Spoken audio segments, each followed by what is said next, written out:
ce sujet. Voilà. Bon, très bien, merci. Merci à tous d'être là, tout aussi. Donc, on va commencer. Je vais vous présenter très brièvement Nous sommes vivants. Je demanderai par exemple, à Brigitte aussi de faire sa présentation de Nous sommes vivants, puisqu'elle est membre depuis longtemps, et c'est toujours intéressant d'entendre plusieurs voix.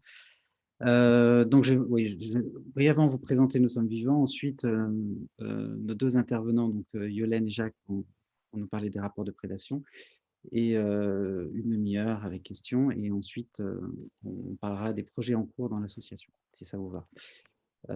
J'essaierai de faire un autre moment d'inclusion à la volée. Voilà, donc Nous sommes vivants.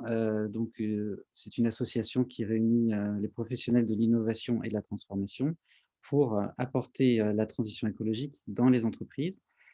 L'année dernière, à la même date, on a fait une grande réunion avec beaucoup de slides. Cette fois-ci, il n'y en aura presque pas. Et c'est à ce moment-là qu'on a pris l'angle de la régénération avec comme parti pris la reconnexion au vivant.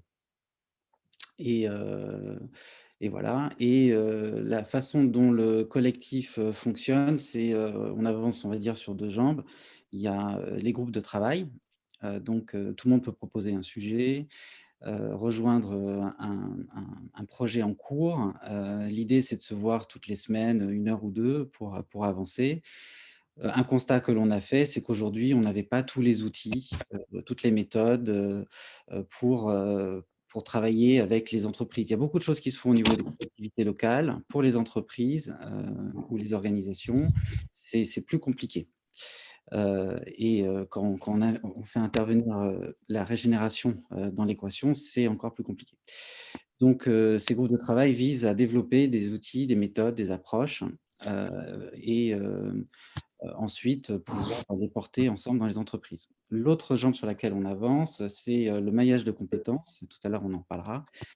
C'est l'idée, le principe, la volonté travailler ensemble sur des missions. Donc, un cas de figure, c'est une personne fait appel à nous parce il ou elle a une mission et il manque un profil particulier. Un autre cas de figure, c'est il y a un appel d'offres et ensemble, parce qu'on se connaît, on s'apprécie, on décide d'y répondre à plusieurs. Et c'est bien ça la volonté ou l'ambition de ce collectif, c'est de faire croiser les métiers, l'innovation et la transformation dans les entreprises. Moi, ce que j'ai constaté il y a un moment de ça, c'est que on il est important, il est nécessaire de développer des produits et des services, si possible à impact positif sur l'environnement, la société et l'économique. Quand on fait ça dans une entreprise, on travaille en intelligence collective avec un groupe de collaborateurs ou de parties prenantes. C'est nécessaire aussi d'accompagner la transformation. Quand ça a lieu, là aussi, c'est un groupe en intelligence collective. Toutefois, c'est pas le même groupe en intelligence collective. Donc l'idée, le principe, c'est de se dire qu'on peut, si on collabore ensemble, trouver des façons d'aider les collaborateurs dans les entreprises et les parties prenantes dans le milieu économique, hein, à développer des produits et des services à impact positif et en même temps accompagner les transformations qui peuvent avoir lieu au niveau individuel, collectif ou organisationnel dans les entreprises. Voilà, donc un peu, voilà. Comment est-ce que tu dirais autre chose, toi, Brigitte, qui nous suit, depuis quelque temps maintenant, presque, je dirais 1 an et demi? Oui, alors juste pour me présenter, parce que je vois qu'il y a plein de connexions avec les personnes qui sont présentes. Donc, j'habite Paris, je travaille dans le domaine de l'intelligence collective, formée à la théorie U et, et le design thinking. Oups. Et le design thinking, donc je suis animatrice de la fresque du climat. En fait, j'ai commencé comme ça et j'ai vu qu'il y avait des animateurs. Donc, je suis également animatrice de la fresque du facteur humain. J'ai vu qu'il y avait un petit message qui était passé avec des dates sur comment ça s'appelle, des fresques en ligne.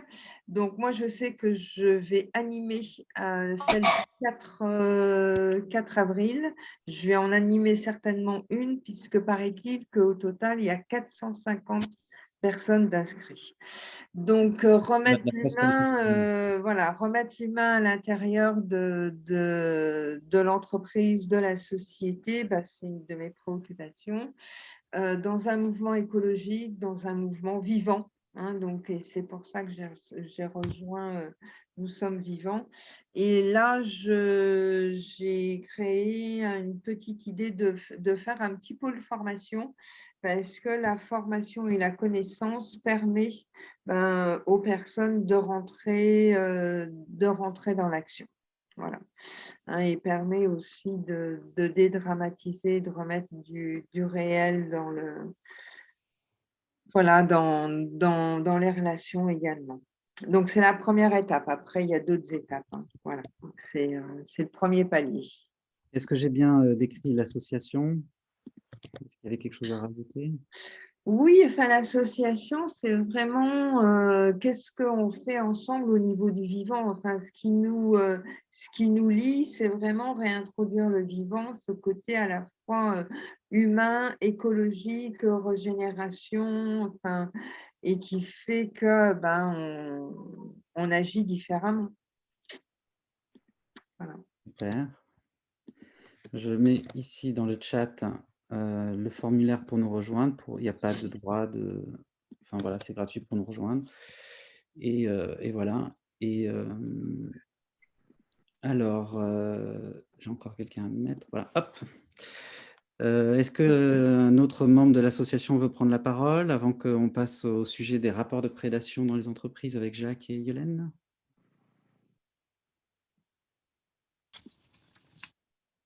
Est-ce qu'il y a une question brûlante? Non. Bon. Alors, on va donc aborder déjà notre premier sujet. L'année dernière, on était vraiment sur les rapports de prédation, enfin, la régénération. Et cette année, le sujet, c'est les rapports de prédation. Alors, pourquoi ce sujet? Pourquoi ces intervenants? Donc, c'est parti d'un constat il y a 2-3 mois. Le sujet de la prédation m'a intéressé à la fois pour l'humain envers la nature et entre les humains. Et c'est vrai que j'ai voulu dépasser le sujet de la prédation tel qu'on pouvait l'entendre habituellement dans le monde animal avec donc, la pyramide de la chaîne alimentaire, et aussi aller plus loin que des rapports difficiles qu'on pourrait qualifier de harcèlement.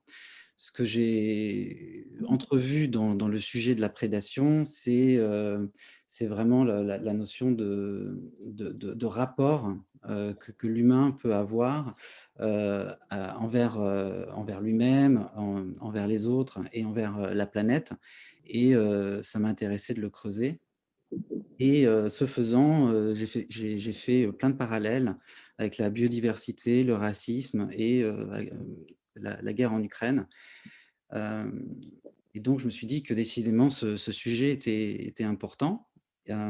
Et aussi ce que j'ai appris en 2-3 points avant de passer la parole, ce qui que j'ai appris que la relation entre le prédateur et la proie était assez peu étudiée. Que les 2 protagonistes étaient souvent, observés, séparément, mais qu'il y avait vraiment une relation, entre les 2, vraiment une interaction entre les 2. Et que ce qui était aussi intéressant, au-delà de vraiment penser et de comprendre et d'analyser la relation, c'était aussi de les observer dans un environnement, et les rapports agressifs se déclenchant dans une perception des ressources partagées dans un environnement contraint. Heu et que ça se manifeste par un stress, et que le niveau de stress, ben, influence le niveau d'agressivité. J'ai un peu creusé aussi, ce que ça pouvait donner au niveau individuel comme réaction, comme comportement humain, de vivre dans un grand stress. Et j'ai eu l'occasion de lire des travaux qui parlaient du fait que dans un grand stress, comme par exemple une guerre, il y a un instinct d'autoconservation qui permet à chacun de maintenir sa concentration sur la réalité extérieure et que c'est nécessaire dans ces cas-là pour percevoir, évaluer et réagir à une menace potentielle.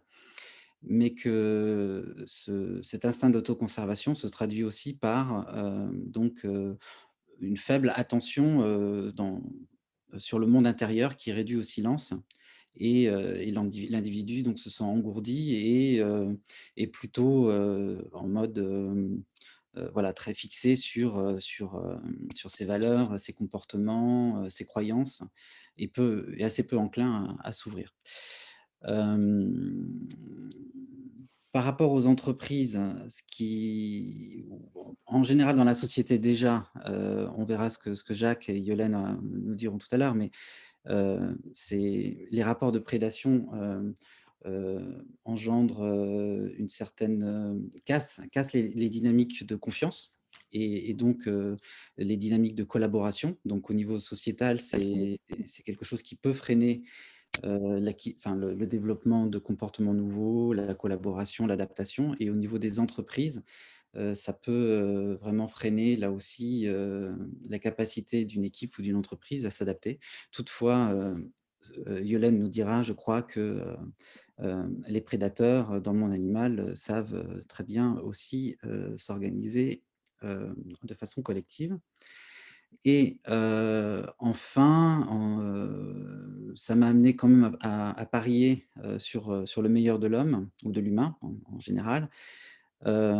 Effectivement, cette peur de l'autre, cette peur, d'un environnement, qui ne nous est pas favorable, elle peut être, contrecarrée ou amoindrie ou facilitée par, finalement la compréhension, de l'autre. En comprenant l'autre, finalement, il n'est plus un étranger, peut-être il nous fait moins peur. Et la compréhension de soi, finalement, redécouvrir que nous sommes tous humains, hem et donc vaincre sa peur par la connaissance de soi et finalement ce qui fait de nous, des êtres humains sur terre. Un pari voilà, que je partage avec vous. Alors on va présenter donc les 2 personnes qui vont nous parler de rapports de prédation. Déjà, commençons par Yolène. Est-ce que tu veux te présenter, ensuite Jacques et puis ensuite on lancera le débat? Oui, bonjour à tous. Merci pour ce sujet, parce que c'est un sujet non seulement d'actualité, mais passionnant. Moi, je suis journaliste. J'ai très longtemps eu un média sur l'environnement qui s'appelle Néoplanète. Et aujourd'hui, je me suis consacrée depuis 6 ans à un sujet très pointu, mais qui devient très à la mode, et tant mieux, qui s'appelle les intelligences animales. Alors, intelligence au sens très, très grand public, ça veut dire communication, adaptation, enfin ça veut dire des tas de choses. Et c'est un secteur de recherche absolument époustouflant où en fait, avec les méthodes actuelles, les drones, la miniaturisation, la biologie, etc., on arrive à découvrir des choses incroyables sur les animaux, mais aussi sur les plantes. Enfin, ça, je ne me suis pas lancée là-dedans parce que là, c'est encore un gouffre de savoir extraordinaire. Donc là, je ne peux pas tout faire. Voilà, donc j'organise des événements, un à la Villette et une université d'été fin août en Bretagne, un site qui s'appelle L'Animal et l'Homme où j'interviewe des spécialistes avec des livres. Et moi, ce qui m'intéresse beaucoup, c'est parce que je suis très militante. Donc derrière, c'est quand même l'idée d'accepter enfin que l'intelligence est quelque chose de partagé, contrairement à ce qu'on nous a répété pendant des siècles. Donc, ça va du ver de terre aux pigeons, en passant par les éléphants et les dauphins. C'est-à-dire que je ne fais pas que les animaux que tout le monde aime. J'aime beaucoup avoir des animaux mal aimés. Pour vraiment, le but étant vraiment de changer le regard et de se dire qu'en fait, tout le monde est intelligent. Dès qu'il y a du vivant, il y a de l'intelligence. Ce que Darwin avait déjà dit. Mais lui, c'était un génie, il avait déjà tout dit. Presque. Voilà. Merci Jacques.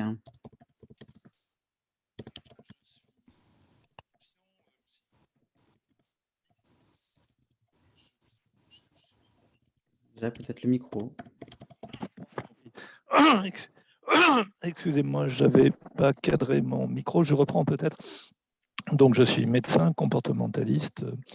Je fais de la recherche sur les thérapies neurocognitives, entre neurosciences donc, et thérapie cognitive.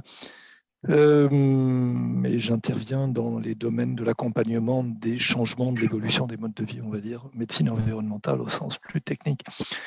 Et puis, je suis à l'initiative d'un GIEC du comportement, ou GIECO en français, IPBC, International Panel on Behavior Change, ipbc.science, si vous voulez, on voir le site. Voilà, ça c'est pour la présentation générale. Je dirais que ce qui m'intéresse plus largement, c'est l'accompagnement des transitions, au sens pluriel du terme, puisqu'elles ont tout en commun l'incertitude, le changement d'échelle temporo-spatiale, et la nécessité d'une intelligence à la fois collective et, je dirais, véritablement adaptative, et de sortir du cadre des stéréotypes, pour ne pas dire de tout ce qui peut étouffer l'humain, depuis ce que Freud avait dit sur le surmoi et j'en passe. C'est bien documenté comment nous libérer de toutes ces influences qui nous amoindrissent, et comment faire que la société de demain devienne non seulement viable, mais désirable et équitable. Merci. J'ai mis les liens de L'Animal et l'Homme et du GIECO et PBC dans le chat. Donc, si vous voulez bien, on va peut-être débattre en 3 parties. Déjà, revenir sur les rapports de prédation, qu'est-ce qu'on entend par là, et là, peut-être un niveau assez individuel. Ensuite, passer peut-être à un niveau social, parce qu'on voit bien les ramifications que ça peut avoir sur les choix, finalement, de mode de société ou de mode de vie. Et enfin, qu'est-ce qu'on pourrait imaginer dans les entreprises en particulier pour y remédier? Qui commence? Les rapports de prédation, donc, qu'est-ce qu'on entend par là? D'accord. Moi, je suis surtout partie sur la partie animale, hein, plus que sur la partie entreprise, hein, où il y a déjà pas mal de trucs à dire. Mais, Pardon? Vas-y. D'accord, super. Alors, déjà, il me semble que la prédation chez les animaux, elle est essentiellement liée pour se nourrir, se défendre, en fait, être mangé ou manger l'autre. Il y a quelques exceptions, mais sincèrement, alors, on découvre des tas de choses. Donc, peut-être que dans 5 ans, on ne dira pas la même chose. Aujourd'hui, à part le chat, qui reste un grand mystère, muse à tuer. Je pense qu'il y a un problème d'empathie chez le chat qui ne se rend peut-être pas très bien compte que le jouet, en fait, parce qu'il joue avec une boule comme avec une souris. Donc, mais c'est un autre problème. Mais à part ça, même les animaux très guerriers, comme les chimpanzés ou les fourmis, qui sont capables de faire comme nous la guerre, vraiment avec... c'est toujours pour conquérir de nouveaux territoires et pour des problèmes de nourriture. Et c'est vrai que ça crée un fameux stress, le fameux stress dont tu as parlé tout à l'heure, qui est le grand stress dans la nature. La nature est faite de stress, cette fameuse loi de la jungle finalement, que nous on a appelée la loi de la jungle, mais qui est un assez bon stress, ce que tu disais tout à l'heure, parce que sans ce stress, on meurt. Le stress dans la nature, c'est ce qui fait qu'on est attentif, c'est ce qui fait qu'on va développer des stratégies, c'est ce qui fait qu'on va observer le moindre détail, qu'on va faire des partenariats même entre espèces différentes, comme le mérou et la murène. Et en fait, c'est ça qui fait qu'on va s'adapter. Et c'est grâce au stress finalement de la nature que l'adaptation existe et que le monde est devenu ce qu'il est et qu'il a développé une intelligence extraordinaire. Parce que sans stress, tu dors dans un coin et tu fais pas long feu, quoi. Donc en fait, ça a développé une intelligence, notamment de la proie, qui a été pas mal étudiée. Je donnerai juste un exemple sur la proie ou le prédateur qui est très intéressant. Je trouve que c'est le prédateur, il est comme nous, il a un regard fixe, comme le chien, comme le loup, etc., pour regarder sa proie. Il est capable de fixer et d'avoir, donc il a cette intelligence-là. Mais par contre, la proie, elle a des yeux en général qui regardent à 360 degrés, comme les chevaux, etc. Enfin, peut-être pas à 360 degrés, mais en tout cas énormément aux alentours en fonction des animaux. Et du coup, une des intelligences de la proie, c'est une faculté d'observation qui est absolument incroyable. que les prédateurs n'ont pas toujours, quoique, parce que les loups sont assez forts pour ça. Mais je donnerai l'exemple du cheval, qui est vraiment une proie extrêmement, alors qu'il connaît le stress, parce que s'il y a bien un animal qui est stressé, c'est bien le cheval.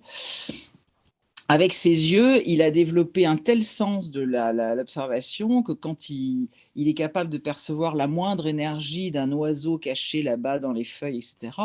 Et on s'en sert énormément en médiation animale, parce que quand il voit arriver un cavalier, il sait rien qu'à sa façon de marcher, à l'état de sa peau, etc., dans quel état il est. Et c'est pour ça que les chevaux sont des thérapeutes incroyables dans les prisons notamment. Et on dit toujours qu'on ne peut pas mentir avec un cheval. On peut toujours faire semblant, mais un cheval sait exactement dans quel état d'esprit vous êtes. Et on s'intéresse beaucoup à ça. On voit si le cheval vient vers vous, si le cheval s'en va, c'est que vous n'allez pas bien et qu'il n'a pas du tout envie d'être près de vous parce que vous êtes un peu toxique, quoi. Donc, je dirais que la différence que je vois entre la prédation chez les humains et la prédation chez les animaux, c'est qu'elle n'est jamais gratuite chez les animaux. Il n'y a pas de prédation gratuite, il n'y a pas de violence gratuite pour deux raisons. D'abord, ça demande beaucoup trop d'énergie. Et dans la vie, tout est une question d'énergie dans la nature. Donc, on voit, quand on voit certains duels entre les animaux, parce qu'il y en a beaucoup, il y a quand même de la violence, il y a toujours des jeunes qui veulent prendre le pouvoir, etc. Ils vont se battre, mais à un moment, ils vont lâcher prise parce qu'ils vont se dire je vais plutôt aller manger. On le voit très bien dans les duels de chevaux, justement. Ils vont se battre méchamment, ils vont se mordre, ils vont se donner des coups de pied. Et à un moment, celui qui n'arrive pas, il va lâcher prise et il va retourner comme ça dans le pré et il va manger. Parce qu'il se dit, bon, voilà, je ne vais pas y laisser ma peau, je vais plutôt manger. Donc ça, c'est une des premières raisons qu'on voit au fait qu'il n'y ait pas de prédation gratuite. Et la deuxième raison, c'est que quand on parle d'intelligence collective, c'est le contraire de l'intelligence collective, la prédation gratuite. Parce qu'en fait, en général, dans les combats, c'est quasiment les meilleurs, les plus utiles en tout cas, parmi les plus utiles, sont les jeunes, les forts, les braves, etc. On voit bien dans nos guerres, et c'est pour ça qu'on se retrouve avec des veuves, des vieillards, des gens qui vont mal, et qu'en général, après une guerre, on met des années à se reconstruire. Donc les animaux, ils le savent très bien, ça. Hein. L'animal, il est extrêmement pragmatique. Hein. Le seul truc qui compte, c'est de survivre pour lui. Donc ce genre d'intelligence, il l'a, et il perd pas de temps il veut d'abord sauver sa peau. Et donc, pour éviter cette violence, il va développer des rituels, un peu comme nous d'ailleurs. Hein. Il y a des rituels de combat, comme nous, on a le football. Pour moi, c'est un des vrais rituels aujourd'hui pour éviter la violence, où les gens, ou alors la lutte autrefois, mais certains sports de combat, etc. Donc, ça existe énormément chez les animaux. On voit beaucoup, beaucoup de duels, ou alors ils ont développé des tas de stratégies, des confrontations vocales que vous voyez chez les grenouilles, c'est pour ça qu'elles font beaucoup de bruit au moment des amours, ou chez les oiseaux, chez les hippopotames, ils s'envoient des excréments. C'est un peu bizarre.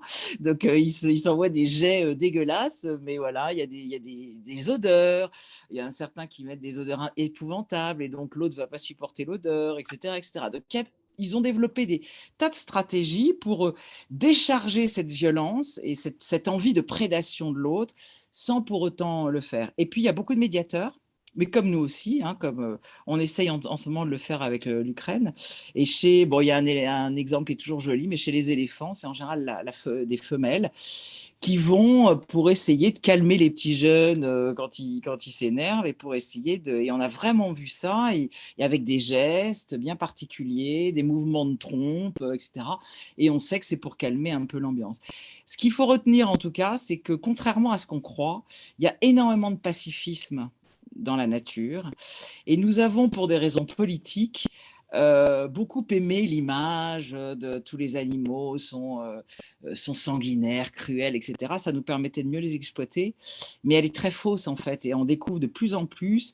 et même chez des grands prédateurs. Là, je viens de lire un livre qui m'a beaucoup marqué sur le requin, qui est vraiment un animal très mal aimé, sur lequel on ne connaît rien, comme toujours. Et le requin, c'est ce que explique François Sarano. En fait, il mange très peu le requin. Il a un assez petit estomac.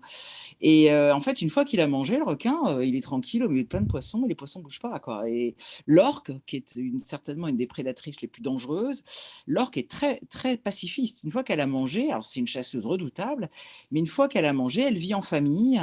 Le loup, enfin la plupart des animaux, en fait, une fois qu'ils ont mangé, qu'ils ont le ventre plein, ils n'ont qu'une envie, c'est d'être peinards, de jouer. Il y a beaucoup de jeux, de jouer d'être avec leurs enfants, de dormir, etc. Alors après, moi, je viendrai à une autre, si je peux encore continuer 5 minutes. Je pense aussi que la vraie différence, et c'est vraiment ce qui me frappe le plus entre les animaux et les humains, bon, il y a une différence qui n'est pas notre sujet, vous parliez d'imaginaire tout à l'heure, ça je pense que c'est la vraie différence. L'homme a un pouvoir d'abstraction et d'imagination que n'a pas l'animal parce que ça ne l'intéresse pas. Mais pour moi, une des différences énormes et qu'on voit beaucoup dans la prédation, c'est l'ego. Je pense que nous sommes tous malades de notre ego. Le besoin d'être, alors on appelle ça l'ego aujourd'hui, il y avait d'autres termes avant. Beaucoup de scientifiques expliquent que c'est quand l'homme s'est sédentarisé, quand il a arrêté d'être nomade, quand il a décidé de s'arrêter quelque part et de faire de l'agriculture, que tous les ennuis ont commencé. Et pour l'instant, beaucoup de gens sont d'accord sur cette explication que je trouve assez logique. C'est-à-dire qu'à partir de ce moment-là, on a commencé à avoir des animaux, des troupeaux qui restaient là. Donc, on voulait évidemment un troupeau plus beau que celui du voisin. On a commencé à avoir un champ. On avait quand même envie d'avoir un champ plus beau que celui du voisin. On avait une maison. On avait envie. Et à partir de là, beaucoup de l'envie, en fait, de l'autre, la jalousie, le besoin. Et on commençait beaucoup de guerres. Alors, il y avait des guerres avant, mais des petites guerres tribales pas très méchantes. Là, on commençait les vraies guerres où on allait voler les femmes de l'autre, voler les bétails de l'autre, etc., etc. Et beaucoup de malheurs ont démarré là-dessus. Et on voit aujourd'hui où on en est, avec un capitalisme qui nous a beaucoup aidé à aider notre ego. Et là, je dirais de la bourse, où il en faut plus, toujours plus, c'est l'obsession de la croissance, au selfie, où on est capable de faire n'importe quoi, et notamment de martyriser des animaux pour avoir sa photo à côté d'un lion. Notre ego est devenu une espèce de bête galopante, et je pense que l'ego fait qu'on a beaucoup envie de prédater l'autre, de lui faire du mal, et que beaucoup de violences sont dues à cet ego. Et c'est certainement une des plus grandes sagesses animales pour moi, que je retiens, parce que j'ai écrit un livre sur les sagesses animales, c'est ils s'acceptent tels qu'ils sont et ils acceptent les autres tels qu'ils sont. Et ça paraît très simple à dire. Pour nous, c'est hyper compliqué. S'accepter déjà tel qu'on est, je pense qu'on met une vie à le faire, et encore, je pense qu'il y a beaucoup de gens qui meurent en ne s'acceptant toujours pas. Accepter son physique, accepter ses talents et ses non-talents, accepter qui on est, c'est super difficile. Et tous les gens qui ont des animaux et qui nous écoutent là savent très bien que le chien, bon, il est comme il est, le chat, il est comme il est, même s'il est moche, il s'en fout, c'est pas le problème. Et ils acceptent l'autre tel qu'ils sont. C'est ce qu'on aime dans nos animaux domestiques, hein, même quand on est fatigué, ils nous aiment toujours autant, même quand on a été pas cool, ils nous aiment toujours autant, etc. Et ça, je pense que c'est une des grandes sources de non-prédation. Accepter l'autre tel qu'il est et ne pas rêver. Je pense que avec notre ego et justement notre pouvoir d'imagination et d'abstraction, on veut toujours être un peu au-dessus de ce qu'on est. On veut toujours être mieux, et ça commence à l'école, hein, d'ailleurs. Moi, je fais partie des gens qui pensent que les notes, c'est une très, très mauvaise éducation. Déjà, dès qu'on est petit, on a des notes et on apprend qu'on est moins bon que le prochain et qu'il faut qu'on soit meilleur. Et on est toujours dans cette espèce de course à être toujours le meilleur, que je peux comprendre, mais qui, à mon avis, est un vrai souci. Et ce que je trouve formidable dans le fait de s'accepter tel qu'on est dans la nature, ça aussi, c'est un truc que j'ai vraiment appris en travaillant sur ce sujet, c'est parce que dans la nature, tout est acceptable. En fait, il n'y a pas de règles dans la nature, il n'y a pas de normes. Et ça, je trouve que c'est un truc incroyable. C'est-à-dire que nous, on passe notre temps à avoir des normes. Il faut qu'on ait telle note, il faut qu'on soit beau comme ça, il faut qu'on soit riche comme ça, il faut qu'on soit habillé comme ça, et puis on met tout dans des cases, on range tout dans des tiroirs. Et là, en fait, ça nous conforme dans certaines peurs et on est content, c'est bien classé, c'est tout bien fait, etc.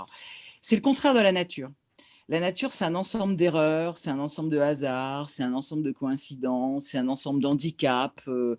Dès qu'il y a un handicap quelque part, hop, il va y avoir une intelligence qui fait que l'animal ou la plante va en profiter pour découvrir une autre stratégie, etc. Et je trouve ça intéressant parce qu'on est dans une société où on uniformise beaucoup les choses. On est tous pareils, on mange tous la même chose, on est tous habillés pareil, de plus en plus à travers la planète. Et en fait, c'est terrible. Et ça aussi, c'est quelque chose que j'ai relu là dans ce dernier livre de Sarah Nogue. Décidément, j'adore. Bon, mais c'est le dernier livre que je viens de lire, donc je suis tout émue sur Au nom des requins. Et il explique ça. Il explique qu'en fait, la richesse de la nature, c'est grâce aux erreurs. Sans erreur, l'adaptation n'aurait pas été la même.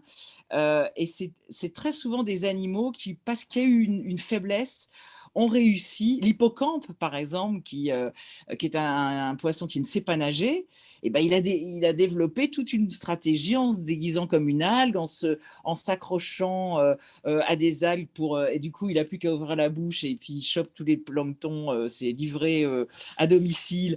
Et il a développé des tas d'autres stratégies parce qu'il ne savait pas nager. Bon, on pourrait prendre plein d'autres exemples comme ça.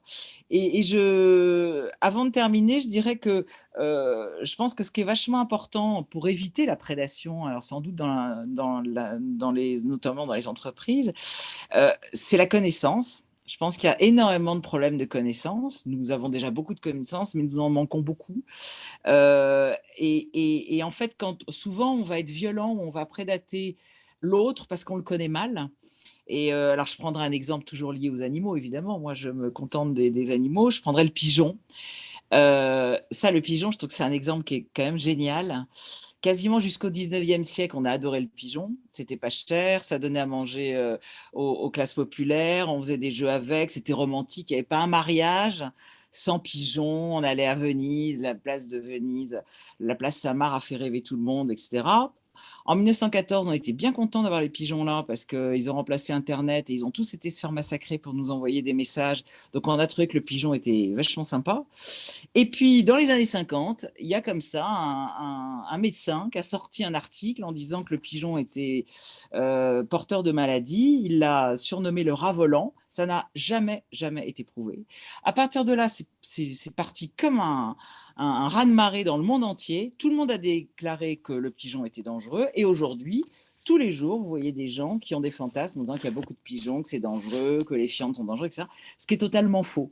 Donc voilà un truc intéressant, je trouve, où en un siècle, on a complètement changé d'avis, avec en plus une base qui scientifiquement est totalement fausse. Et je conclurai en disant que justement, en parlant toujours du pigeon, que à partir du moment où on a la connaissance, on peut faire des partenariats avec l'autre plutôt que de prédater l'autre, plutôt que d'être dans la violence. Et en fait, la vie aussi, on se rend compte que les animaux passent leur temps à faire des partenariats entre des espèces qui n'ont rien à voir les unes avec les autres. Le loup fait des partenariats avec le corbeau, les animaux s'entraident. Et ça, Darwin l'avait un peu dit, mais on n'a pas gardé ce côté-là de Darwin parce que ça nous arrangeait, une fois de plus politiquement. Mais en fait, il y a énormément de partenariats et d'entraide chez les animaux. Et je pense que j'enfonce un peu des portes ouvertes, mais je pense que si on était un peu plus dans la connaissance de l'autre et du coup dans l'acceptation de l'autre tel qu'il est, il y aurait moins de prédation et moins de violence. Merveilleux. Excellente présentation. Merci, Yolène. Bon, pour essayer de poursuivre ce débat et en prolongeant ce que Yolène nous a brillamment et très chaleureusement présenté. Non, mais c'est vrai, c'est très vivant, c'est très vrai de mon point de vue. Et ma journée.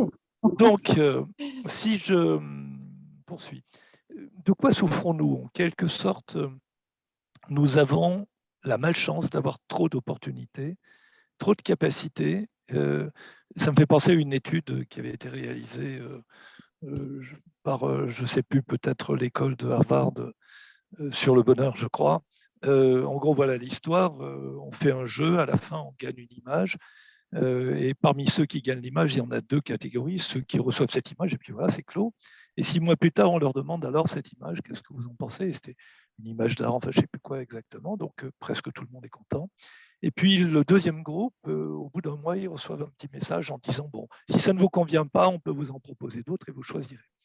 Et le deuxième groupe est bien plus déséquilibré, bien plus malheureux, bien plus constamment en train de se dire, est-ce que j'ai choisi la bonne? Est-ce qu'il n'aurait pas fallu en prendre une autre, etc. Donc, dans une certaine mesure, le choix perturbe. Et dans une large mesure, on le voit aussi en psychologie, là c'est le psychothérapeute un peu qui parle, la plupart des maturations qui nous permettent de transcender, d'évoluer, viennent de la difficulté de notre vie. Par exemple, moi j'aime bien poser cette question, quels sont les sujets que vous préférez chez vous, quelles sont les qualités que vous préférez chez vous, et qu'après on divise tout ça en 2 colonnes, ce que j'ai toujours eu, ce que j'ai toujours été, ce que j'ai toujours su faire ou aimé faire, et au contraire ce que j'ai appris dans la difficulté. Plus la vie avance, plus la deuxième colonne augmente. La deuxième colonne, autrement dit celle des difficultés surmontées, nous enrichit.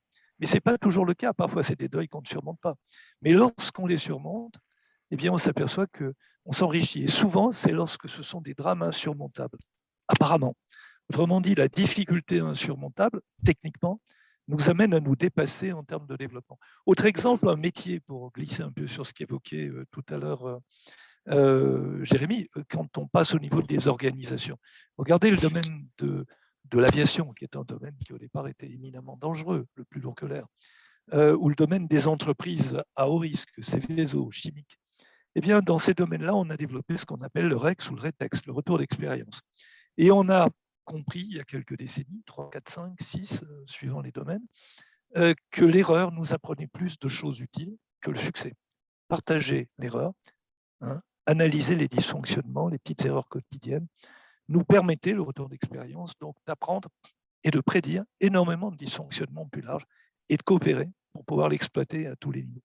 Donc le REX a permis, le RETEX a permis de faire que le plus lourd que l'air est aujourd'hui, grâce à ça, notamment et principalement, devenu un des moyens de transport les moins dangereux. Il pollue, il a plein d'autres défauts, etc. Mais sur le plan de la sécurité, ce REX, qui est le domaine dans lequel la gravité de la chose, la gravité des accidents aériens, etc., ont montré que d'apprendre de l'erreur, d'apprendre de l'acceptation de ce réel, à savoir que si un avion tombe en panne, on ne peut pas le garer sur le bord de la route, on est donc sur des préoccupations qui, en quelque sorte, nous amènent à faire la première chose que les sages nous proposent de faire, d'accepter la vie comme elle est, d'accepter ce que l'on est, et à partir de quoi on peut s'adapter.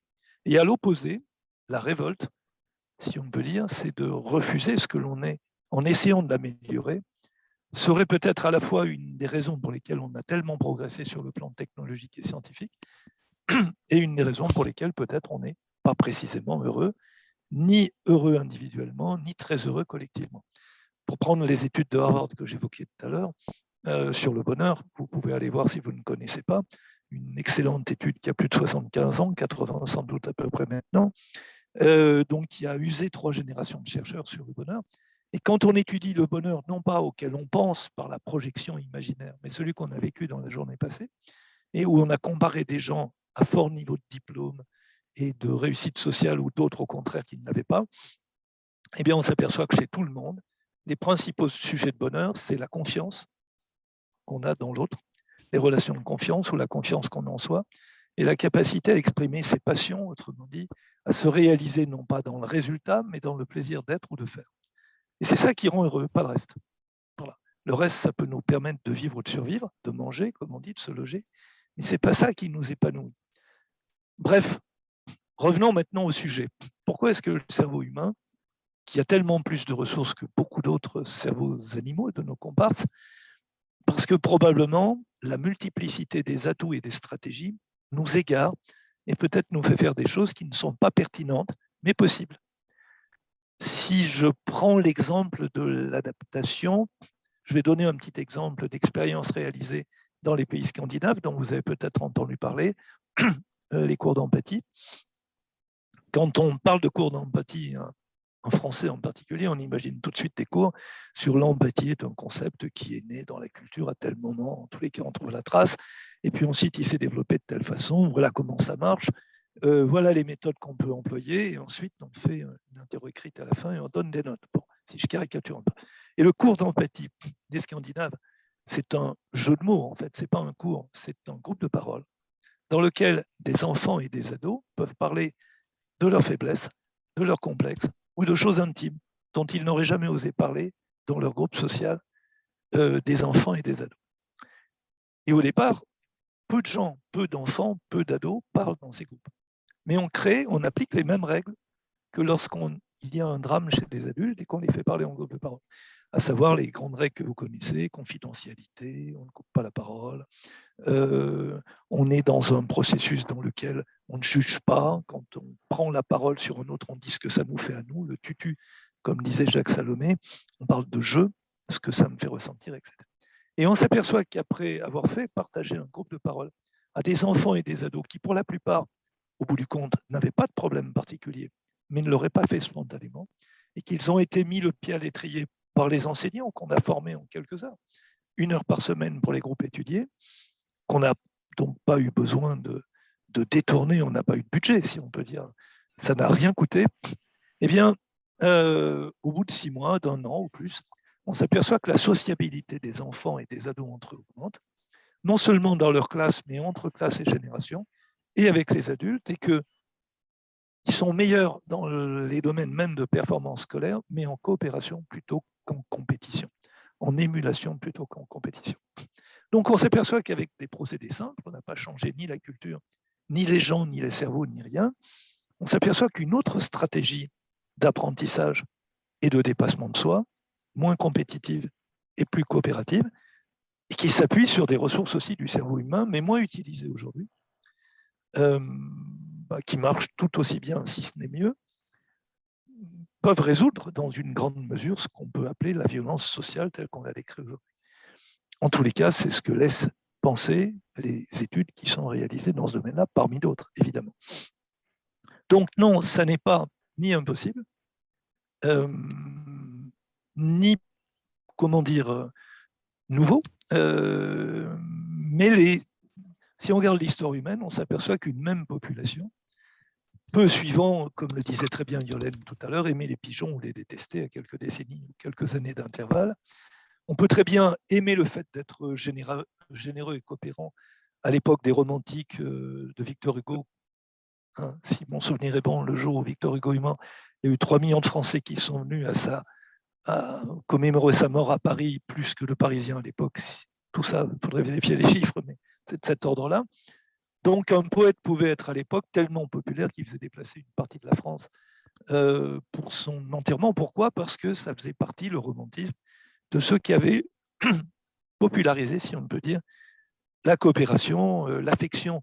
Les romantiques, c'est les sentiments ne meurent pas même quand on est en contre-image, pour reprendre ce que disait tout à l'heure Yolène.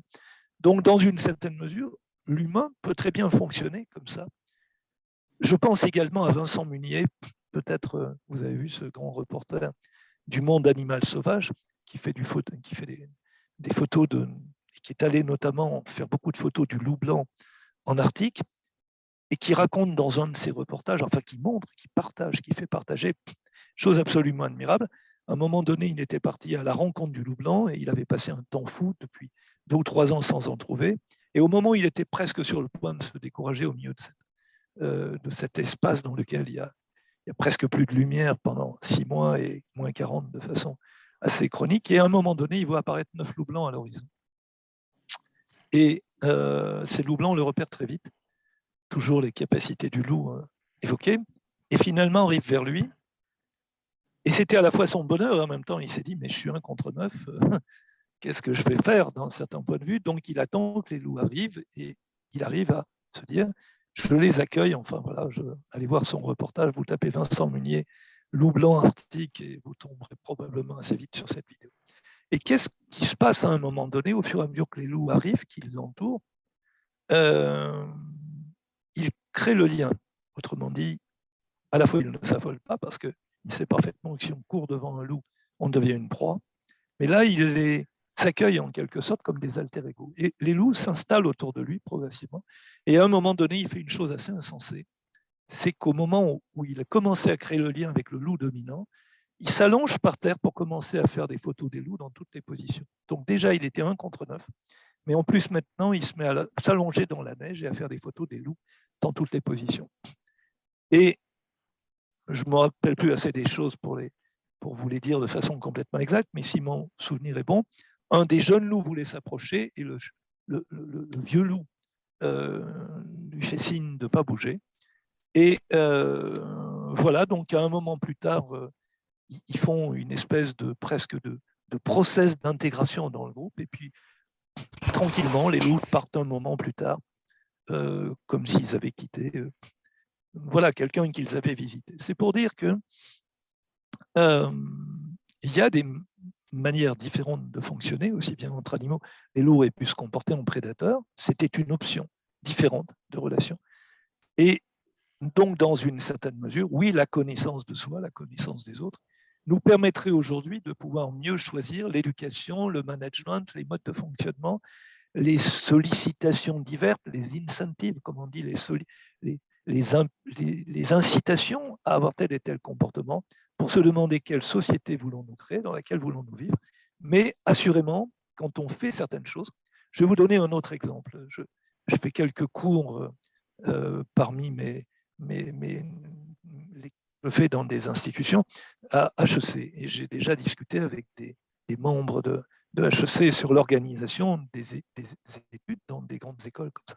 Et en disant, mais pourquoi est-ce que vous utilisez le modèle compétitif comme modèle principal, comme cadre éducatif, pédagogique, dans des grandes écoles comme vous, qui vont former les cadres des futures institutions économiques notamment?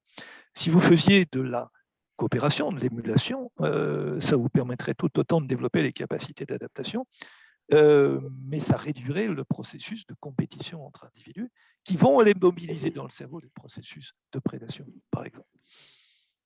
Ben, en général, la discussion, c'est oui, pourquoi pas, c'est pas bête, mais ça ne débouche pas sur des actions. Mais c'est pour dire que lorsqu'on imagine ce genre de choses, effectivement, on n'a pas besoin de changer les gens, mais on change le mode relationnel. Donc voilà, je pense qu'effectivement, après, pour juste terminer cette petite présentation et ouvrir le débat, oui, dans le cerveau humain, on sait qu'il y a des structures qui sont directement impliquées dans la prédation. Dans l'hypothalamus, par exemple, les vieilles structures instinctives qu'on avait nommées cerveau reptilien à l'époque de MacLean. Bon, on n'a plus reptilien parce qu'on sait que les reptiles ne sont pas nos ancêtres, mais qu'importe le débat. Dans ces vieilles structures instinctives, il y a des structures dédiées à la prédation. Mais la prédation au sens de manger. Il y a des structures ensuite dans ce qu'on appelle l'amygdale limbique, le cœur de l'émotionnel violent, si je peux dire au sens des fortes peurs et de toutes les sensations qu'on éprouve dans les stress de survie. Là aussi, il y a des structures qui sont liées au rapport dominant-soumis. Et ces structures-là, ce sont des structures très réduites en volume. Il faut savoir qu'il y a eu des études faites aussi bien chez l'animal, dans les années notamment 90, ou chez l'humain, à l'époque où on avait irradié les structures cérébrales de condamnés à mort pour voir si on pouvait leur éviter d'être des serial killers en leur offrant l'opportunité de ne pas être sur la chaise. Eh bien, on se rend compte qu'effectivement, il y a 100 grammes dans le cerveau qui sont à l'origine des comportements de prédation. Mais tout le cerveau, et notamment le préfrontal, peut aussi être impliqué dans les processus de prédation sociale. Donc, on est sur des processus qui, à la fois, montrent que c'est une stratégie parmi des tas d'autres, donc on peut construire un monde sans, mais que, par défaut, dans la société humaine, l'histoire humaine depuis l'agriculture, effectivement, montre que ça n'est pas très probable d'espérer une société humaine, sauf à pouvoir partager suffisamment de connaissances depuis l'éducation. Et d'où l'idée du GIECO que j'évoquais, le GIEC du comportement.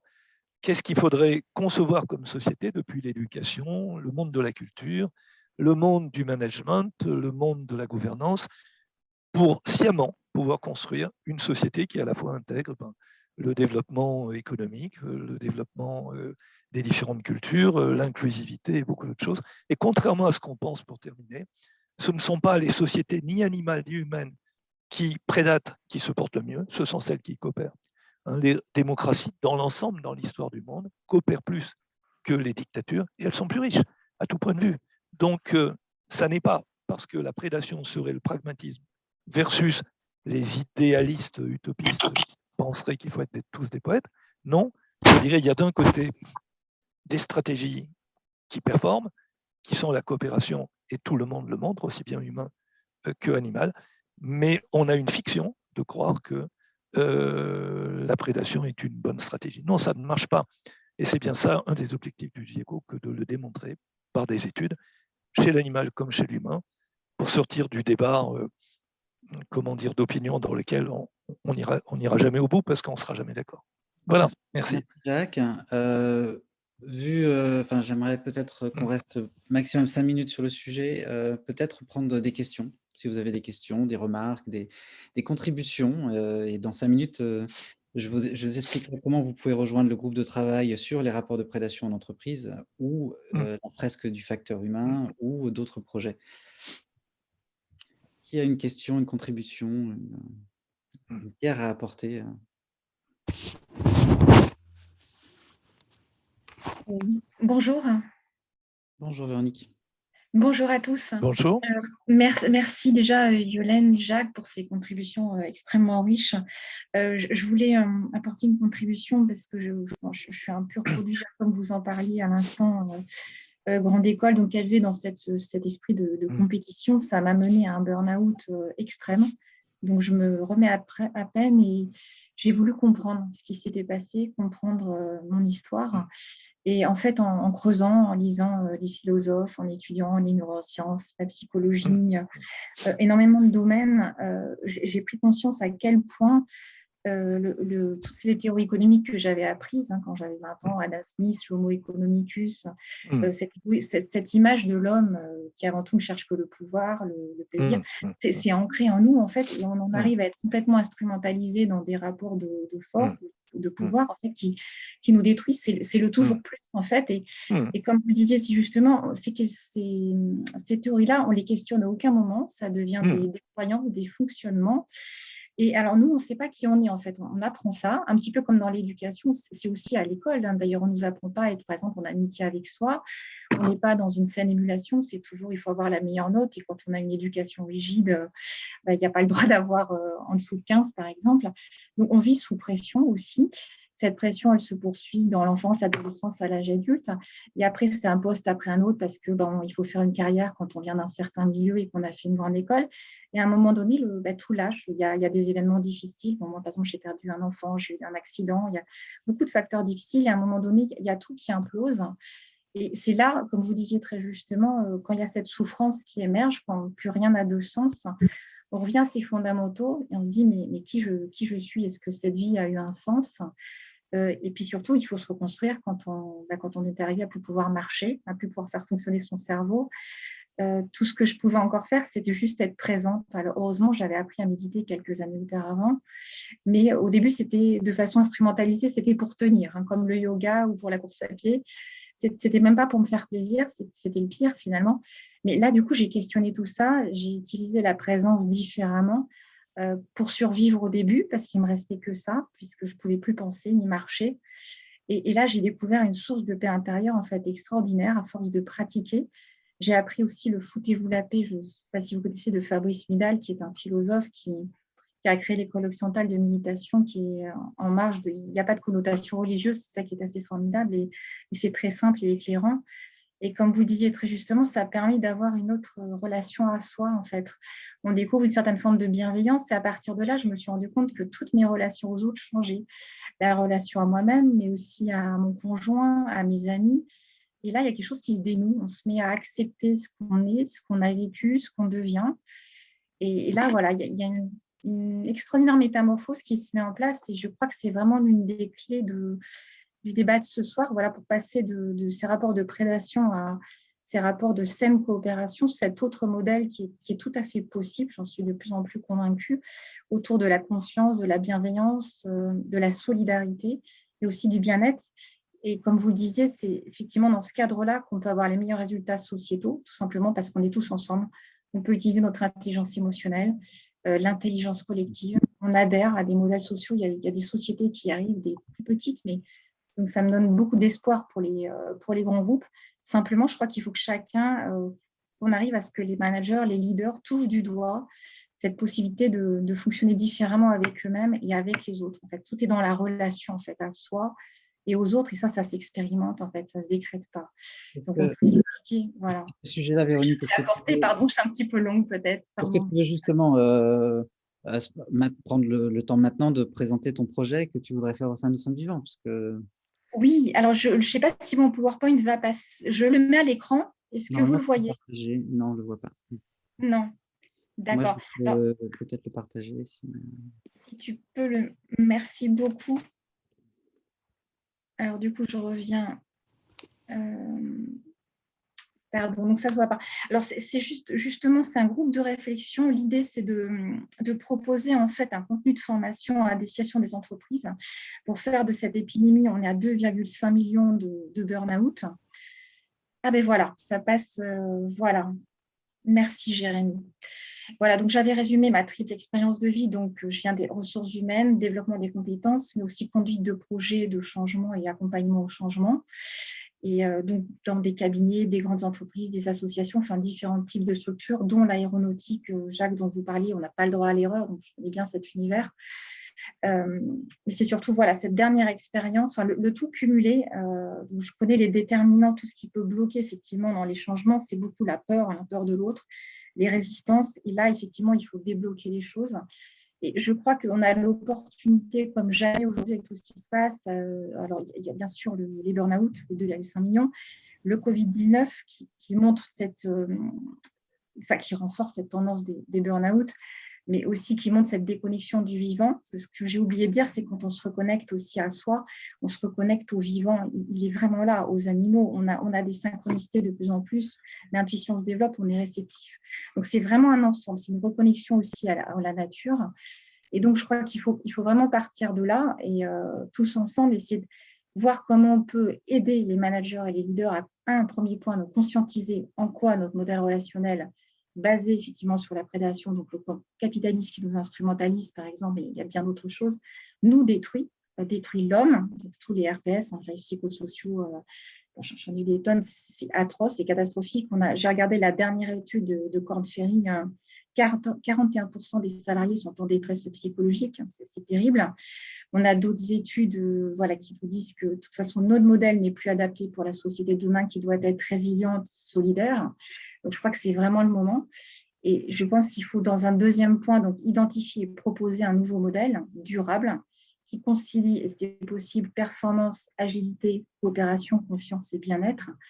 En fait, plus, comme vous disiez Jacques, plus on est agile, plus on se connaît, plus on peut utiliser nos émotions, notre intelligence émotionnelle, plus on est efficace, plus on est ouvert aux autres, moins on est dans la peur, et là, on a vraiment le meilleur de tous.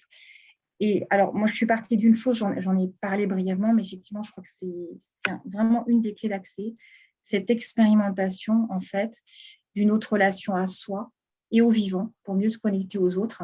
Ça passe par une attention donc à soi, découvrir qu'on n'est pas nos pensées, qu'on n'est pas nos croyances, on peut s'en distancer, tout simplement par une façon d'être. C'est pas qu'une technique. On croit que la méditation, ou non-méditation d'ailleurs, parce qu'en fait c'est très très simple, c'est même enfantin, il suffit juste de comprendre comment ça marche. Il y a ça, il y a aussi le pouvoir des mots. On ne parle pas assez de la physique quantique. L'être humain n'est pas que matière. Ça, Jacques, je crois que vous sans doute pourrez apporter un éclairage, mais on est aussi de l'énergie, de l'information.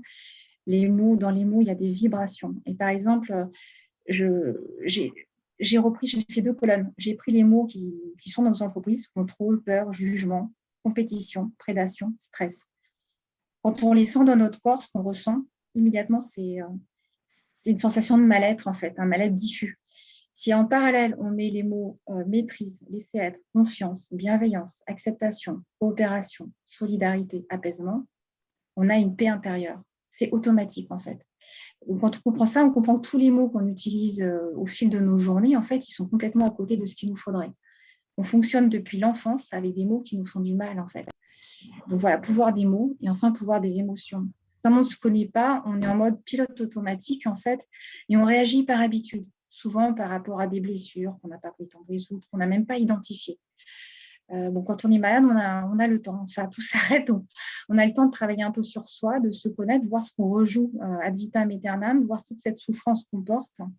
Et conscientiser ça par cette pratique là d'observation de soi, ben, ça permet de le stopper. En fait, ça se dissout. L'émotion, quand elle est exprimée, elle se dissout en douceur, en fait. Il suffit d'être bienveillant avec soi et ça se produit. C'est peut-être c'est un petit miracle du quotidien qui vient à force de pratique. C'est une initiation dans en relation à ses émotions. Est-ce que tu peux nous laisser ton email donc, pour travailler sur ce programme de formation et plus largement Bien sûr. Voilà. Donc, l'idée, en fait, en résumé, c'est être un meilleur humain pour devenir un meilleur professionnel demain, à tout niveau, quel qu'il soit. Comme tu avais commencé à prendre la parole, on a enchaîné, mais on revient sur les questions que vous pouvez poser à Jacques et Yolène. Alors, bienvenue au pôle formation. Voilà, bienvenue au pôle formation que va nous présenter Brigitte. C'est un peu dans le désordre. Est-ce que vous avez des questions pour Yolène et Jacques ou des interventions ou vous êtes très curieux de connaître la suite peut-être? Moi, j'ai juste, bonjour Françoise qui parle.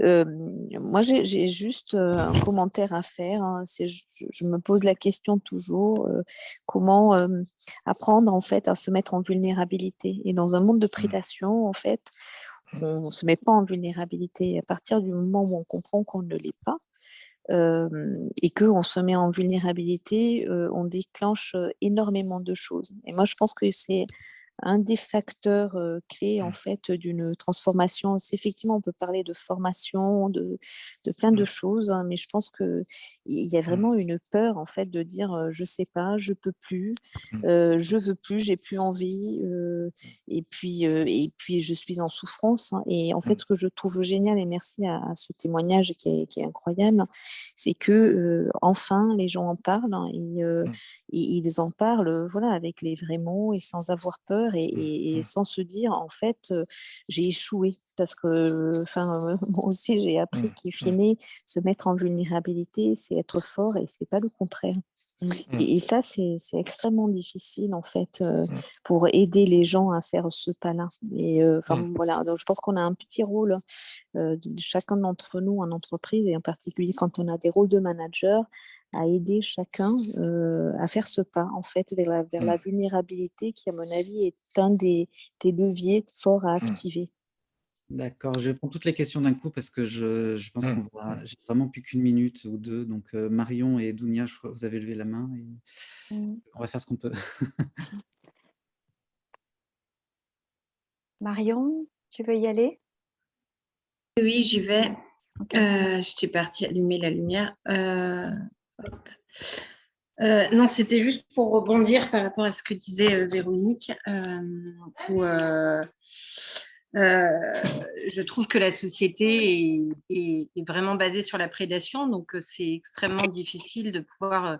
Là, on est entre nous, mais je trouve que dans le monde de l'entreprise ou dans le monde actuel, je trouve que c'est difficile de pouvoir exprimer sa vulnérabilité, exprimer ses blessures, exprimer ce qu'on vit, exprimer.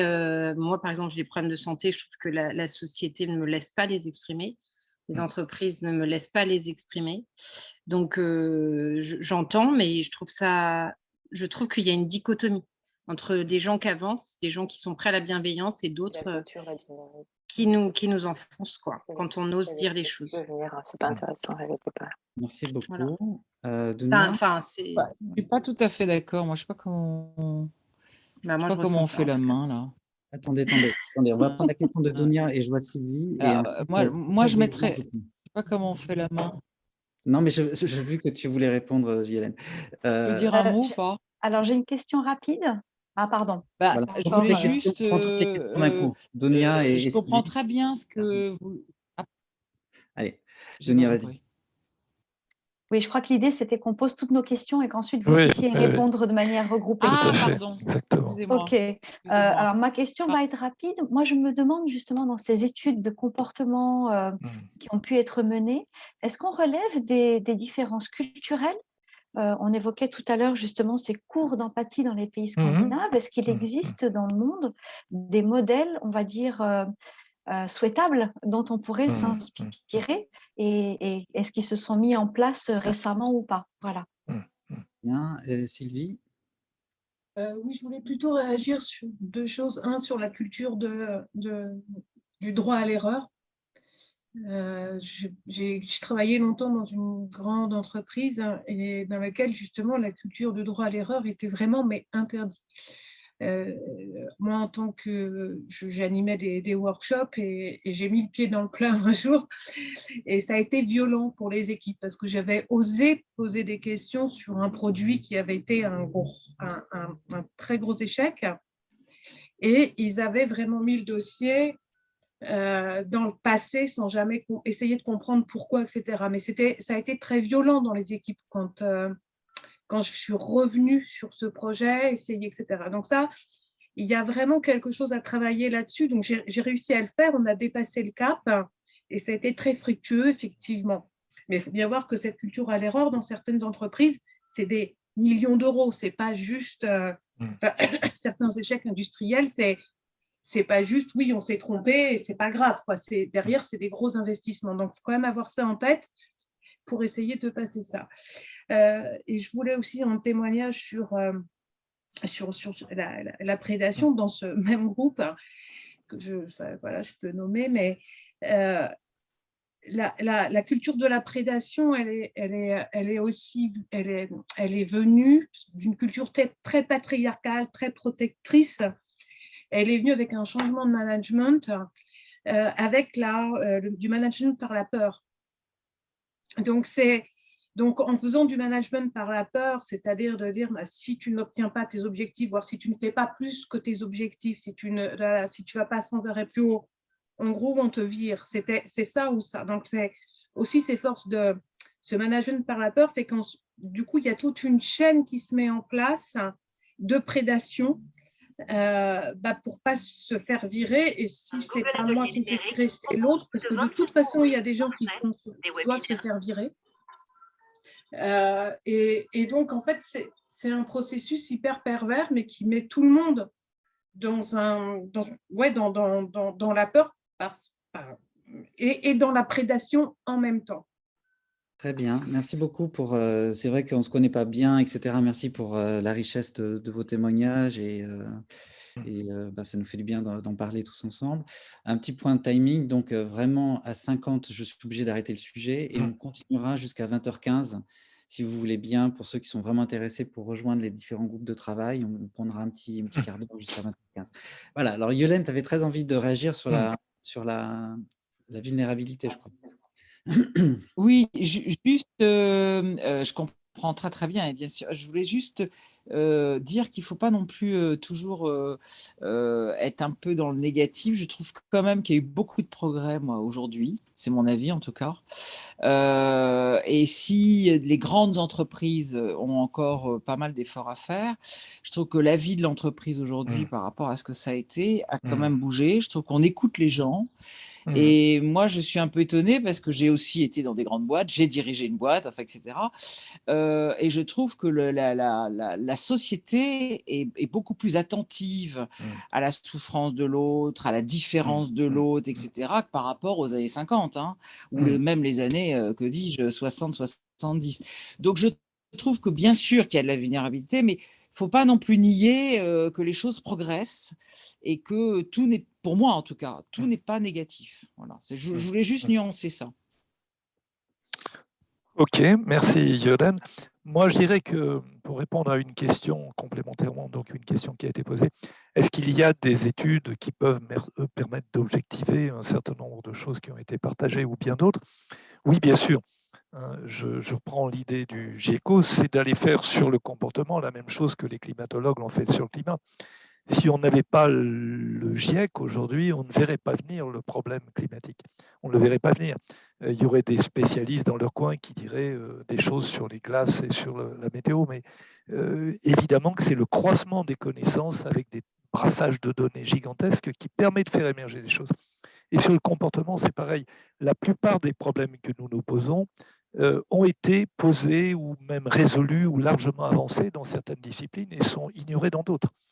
Donc je dirais oui, nous avons des réponses. Et je pense que le partage de la connaissance est un des facteurs d'apaisement de l'humain. Et par opposition à ça, et je terminerai là-dessus, ma réponse un peu transversale, ce qui nous fait le plus nous égarer, c'est un mécanisme du cerveau qu'on appelle le mécanisme du comportement conditionnel appris, dans lequel on a une récompense associée à une promesse. Vous connaissez l'histoire de Pavlov, la cloche et la viande. Au départ, vous avez la viande et la cloche en même temps. À un moment donné, vous comprenez que dans l'expérience, la cloche annonce la viande. C'est une promesse, la cloche. Et vous avez un renforcement. Et vous avez donc une espèce de salivation qui vient avec la cloche.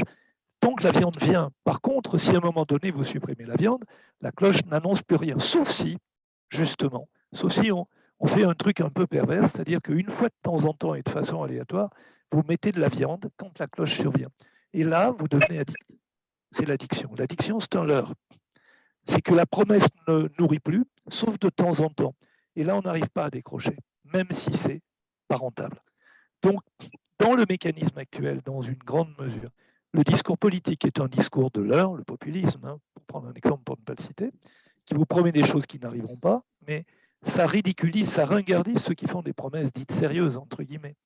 C'est pareil pour le marketing, c'est pareil pour plein de choses. On est donc dans une société de promesses non réalisées, ça déclenche un mécanisme qui est le mécanisme de la dopamine et qui remplace les vrais plaisirs, nourrissants aussi, je peux dire, par des plaisirs promis qui ne sont pas réalisés. Aucun animal ne sera sans doute aussi vulnérable que l'humain, parce que l'humain invente les stratégies pour piéger le système.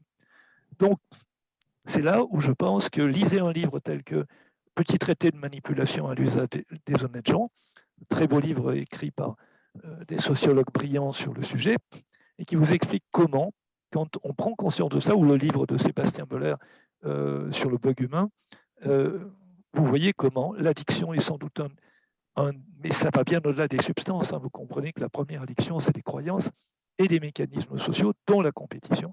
Ce sont des gros leurres, partagés d'autant plus qu'on ne les remet pas en cause.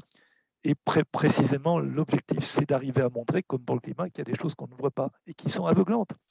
Mais ça doit devenir incontestable du point de vue scientifique pour sortir du débat sur c'est vrai, c'est faux, pour arriver enfin au débat sur les solutions.